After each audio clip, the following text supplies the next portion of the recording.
नोरमा group, जो सोचता है वो करता है। आपके अपने सपनों का आशियाना। नमस्कार, आप देख रहे हैं भारत लाइव और मैं हूँ शिवांगी आपके साथ। दोस्तों, बिहार की सियासत में इस वक्त एक ऐसी खिचड़ी पक रही है जिसकी तपिश पटना से लेकर दिल्ली के गलियारों तक महसूस की जाने लगी है। देखिए, बिहार विधानसभा चुनाव 2025 में मिली करारी हार के बाद आरजेडी खेमे में जो खामोशी छा गई थी, वो अब अचानक से एक बड़ी हलचल में बदल चुकी है। 2025 के विधानसभा चुनाव के बाद लगा था कि बिहार की राजनीति एक निश्चित दिशा में बढ़ चुकी है, लेकिन हाल में हुए विधान परिषद उपचुनाव के नतीजों ने अचानक पूरी बाजी को ही पलट कर रख दिया है। आरजेडी खेमे में बढ़ी इस हलचल के बीच कई बड़े सवाल हवा में तैर रहे हैं। तो आखिर ये इतनी हलचल आरजेडी खेमे में क्यों है, और तेजस्वी यादव पर्दे के पीछे से कौन सा बड़ा दाव खेलने जा रहे हैं?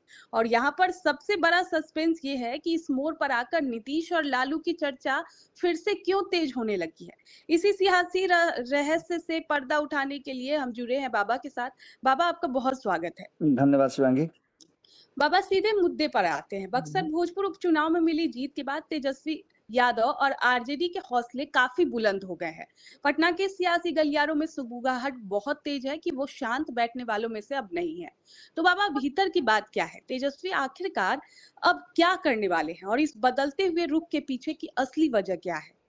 देखिए शिवांगी, इन सभी विषयों पर जो चर्चा करने का हमारे पास टॉपिक आया है, उस टॉपिक के पीछे का कारण सिर्फ एक ही है जी। और वो काफी वाइटल भी है। दो हम्म। घटनाएं एक साथ आप कोरिलेट कीजिएगा, तो एक तरफ जहां भारतीय जनता पार्टी का जनाधार, वर्तमान राजनीतिक परिदृश्य काफी जी। तेजी से आगे बढ़ रहा है, तो वहीं दूसरी तरफ एकमात्र सीट जीत करके तेजस्वी यादव ने कहीं ना कहीं अपनी प्रासंगिकता जो है उसको स्थापित कर दिया है।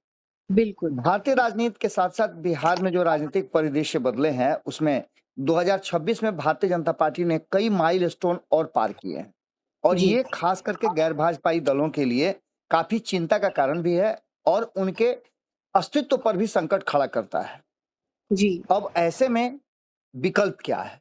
तो विकल्प हर छोटी बात जो भाजपा के सामने पैरेलली चलेगी या कोई फैसले, कोई बयान आएंगे, उस पर राजनीतिक चर्चा निश्चित रूप से होगी।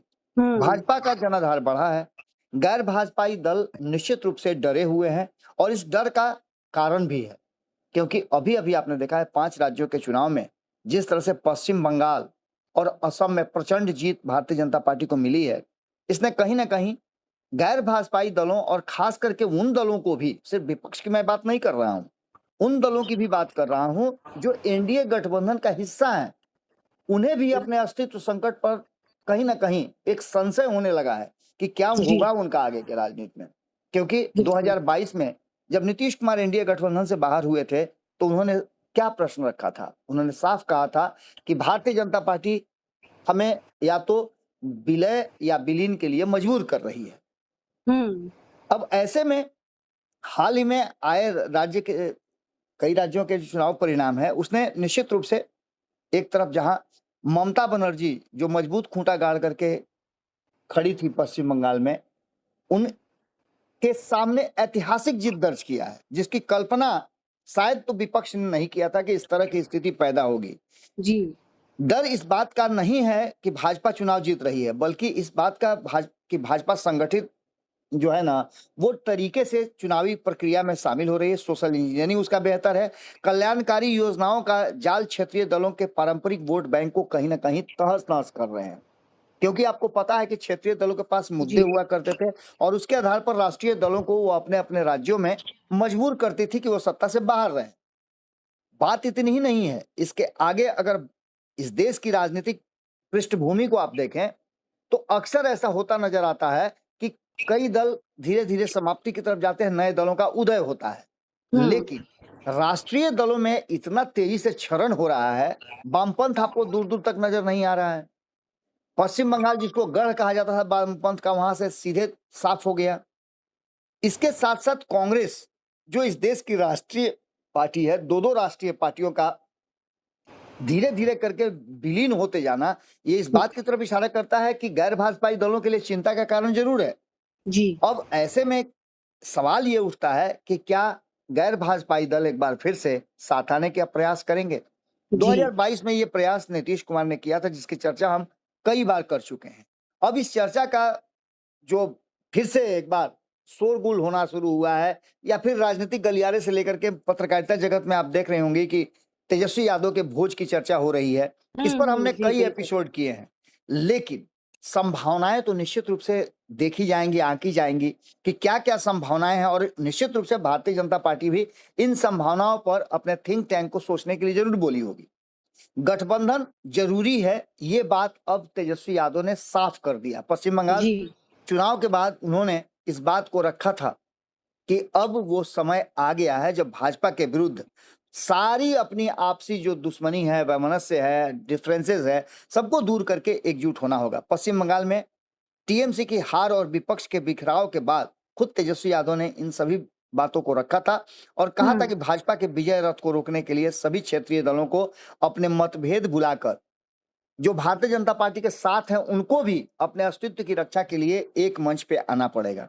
जी नीतीश कुमार ने जो प्रयास किया था उससे इंडिया ब्लॉक बना था, लेकिन 2024 के चुनाव में इस ब्लॉक ने बहुत कुछ तो नहीं किया, लेकिन बने हुए इस इंडिया ब्लॉक ने भारतीय जनता पार्टी को इतना जरूर मजबूर किया कि जो 2 बार से भारतीय जनता पार्टी अपने दम पर मैजिक आंकड़ा 272 ला रही थी, उससे वो 32 सीटें कम आई।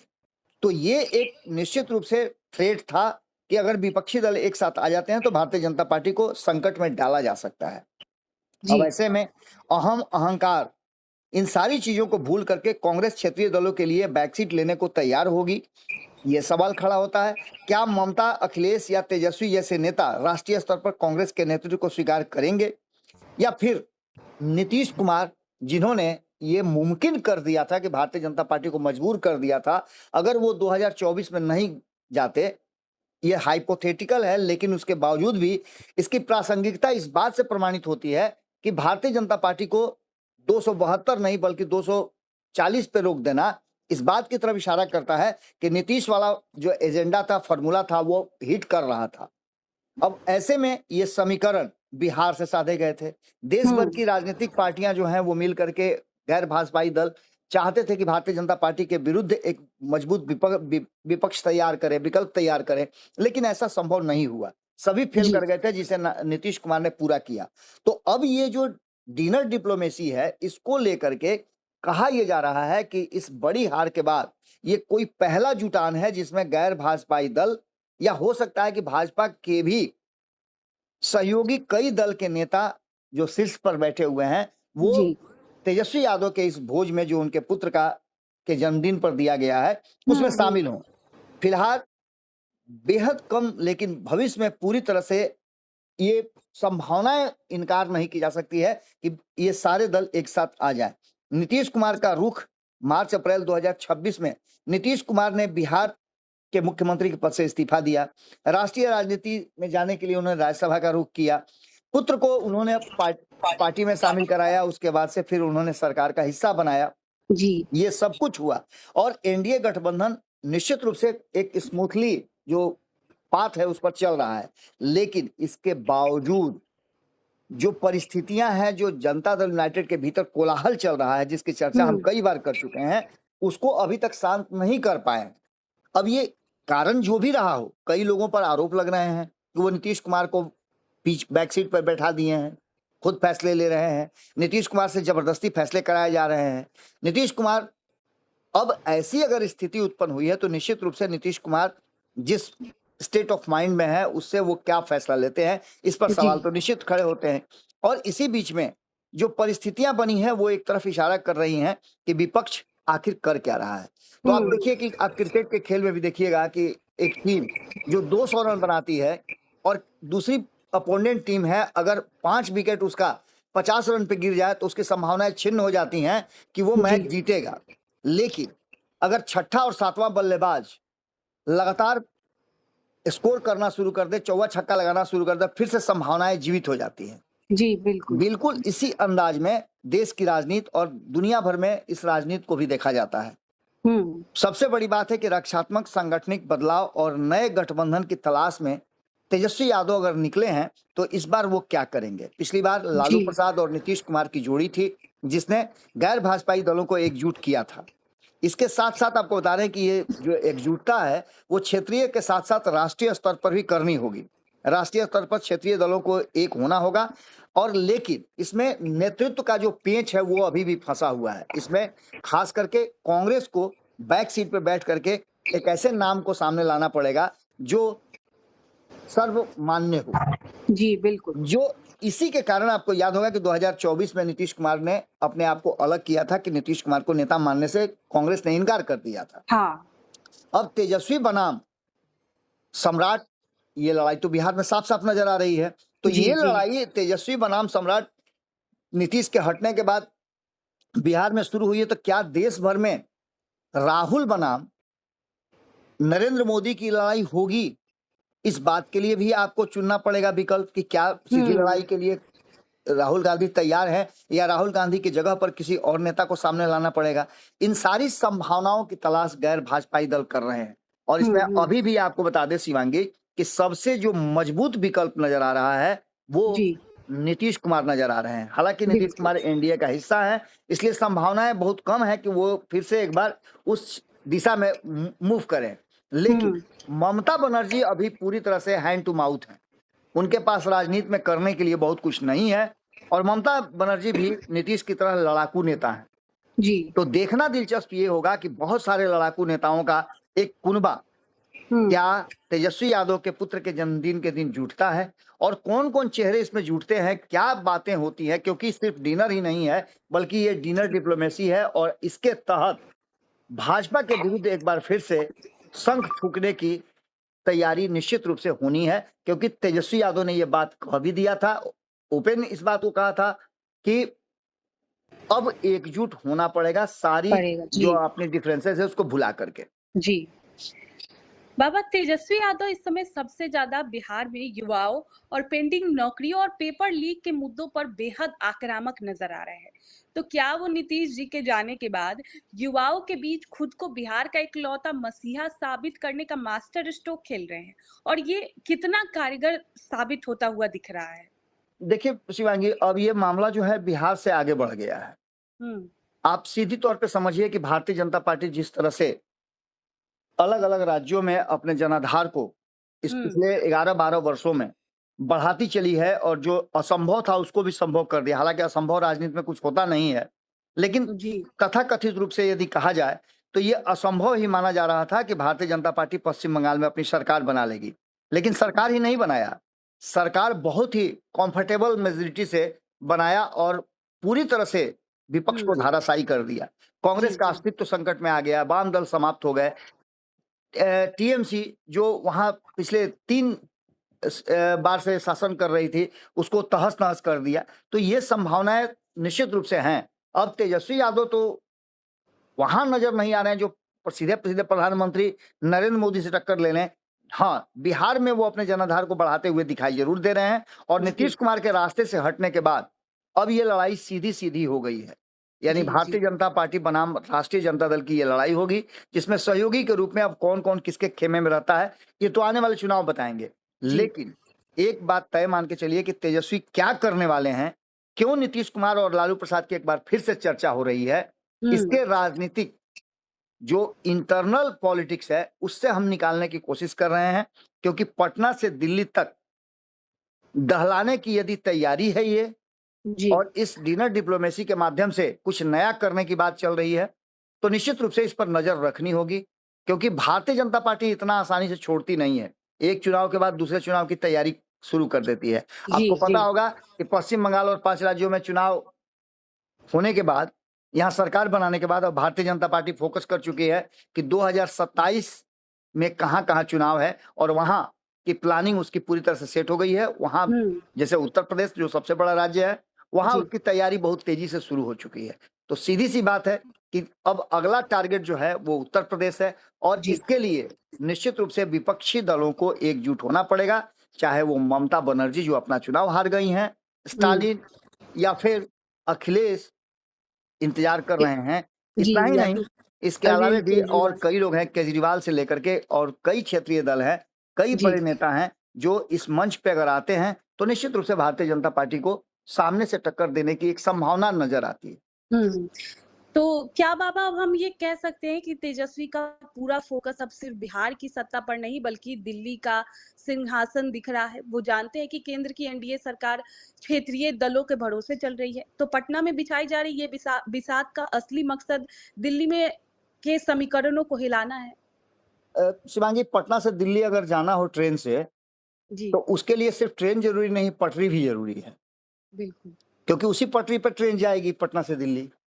जी अब उस पटरी की तैयारी चल रही है, और जब तक दिल्ली में हलचल नहीं होगी, बिहार में संभावनाएं बहुत कम नजर आ रही हैं, क्योंकि भारतीय जनता पार्टी एक ऐसे शख्स को के हाथ में बिहार का कमान दिया है जो काफी कैपेबल नजर आ रहा है, और उसके फैसले, उसके बयान इस बात की तरफ इशारा कर रहे हैं कि वो पीछे नहीं बल्कि 2 स्टेप आगे बढ़ने वाला है। सम्राट जी चौधरी जी बिल्कुल। सीधे सीधे नीतीश कुमार जैसा तो नहीं, लेकिन नीतीश कुमार से ज्यादा एग्रेसिव राजनीति करते हुए दिखाई दे रहे हैं। हम्म। बहुत बहुत शुक्रिया बाबा। तो दोस्तों, बाबा की बातों से साफ है कि नीतीश कुमार के दिल्ली जाने के बाद बिहार की सियासत शांत होने के बजाय और ज्यादा सुलग गई है। एक तरफ सम्राट चौधरी का नया निजाम है, तो दूसरी तरफ तेजस्वी यादव का चक्रव्यूह। अब देखना होगा कि ये चिंगारी पटना से उठकर दिल्ली में क्या रंग लाती है। इस नई राजनीतिक जंग पर आपकी क्या राय है? कमेंट बॉक्स में हमें जरूर बताएं। इस वीडियो के लिए बस इतना ही। देखते रहिए भारत लाइव। आपके सपनों को हमने सजाया है, ई होम्स पैनोरामा को हमने बनाया है। ई होम्स मेरा एक सपना था जिस पे मैं पिछले 4 साल से काम कर रहा था। हमने जो बनाया है वो सबने है माना। ई होम्स पैनोरामा में हो आपका भी आशियाना। और फाइनली हमने 2021 में इस प्रोजेक्ट को लॉन्च किया। बहुत लोग अप्रिशिएट कर रहे हैं कि पूर्णिया जैसे शहर में, बिहार के, एक तो बिहार की बात करें उसमें भी पूर्णिया जैसे छोटे जगह में इस तरह का लाइफस्टाइल देना, ये सुन के हम लोगों को बहुत अच्छा लगता है। ई होम्स में हमने कुछ और भी किया है, जैसे हम जिस जगह में रह रहे हैं हमारे फैमिली सिक्योर हो, उनको सिक्योरिटी का ध्यान में रखा है। आपकी सुविधा और सुरक्षा आपके लिए खास है, ये आपका विश्वास है। इसमें आर्टिफिशियल इंटेलिजेंस का 7 लेयर सिक्योरिटी का हमने इस्तेमाल किया है। लस ग्रीन कैंपस को बनाया है। यदि हमारा बाउंड्री वाल है तो वो वर्टिकल गार्डन है। ये जितनी भी फैसिलिटी होता है एक इंटरनेशनल टाउनशिप में, ई होम्स है, ये हम लोग विश्वास नहीं कर पा रहे हैं। जो भी हमारे मित्र, दोस्त या जो भी हमारे बाहर के बाहर आते हैं, तो हम लोगों को बहुत अच्छा सुनने को मिलता है और बहुत अच्छा क्रेडिट मिल रहा है। वो सारा हमने सिर्फ एक बिल्डिंग नहीं बनाया, हमें एक बहुत अच्छा लाइफस्टाइल दिया ई होम्स में, और मेरा एक सपना था जिसको मैं आज फुलफिल होते हुए देख पा रहा हूँ। ये आपका आवास है। ई होम्स पैनोरामा में अब आपका निवास है। E Homes Panorama, luxurious lifestyle redefined. Panorama group, जो सोचता है वो करता है। अगर ये वीडियो पसंद आई और वह बिहार के राजनीति और बिहारियत से सरोकार रखेनी, तो सब्सक्राइब बटन दबा के चैनल के सब्सक्राइब कर ली। ओजे एगो घंटी बा, ओकरा बटन दबा देला से कुल सटीक और मारक खबर रुआ मुफ्त में मिल जाई। अगर रुआ पत्रकारिता के हमनी के नया प्रयोग में सहयोग कर चाहतानी, तो ज्वाइन बटन दबा दी। पेटीएम नंबर नोट कर ली 9386816700।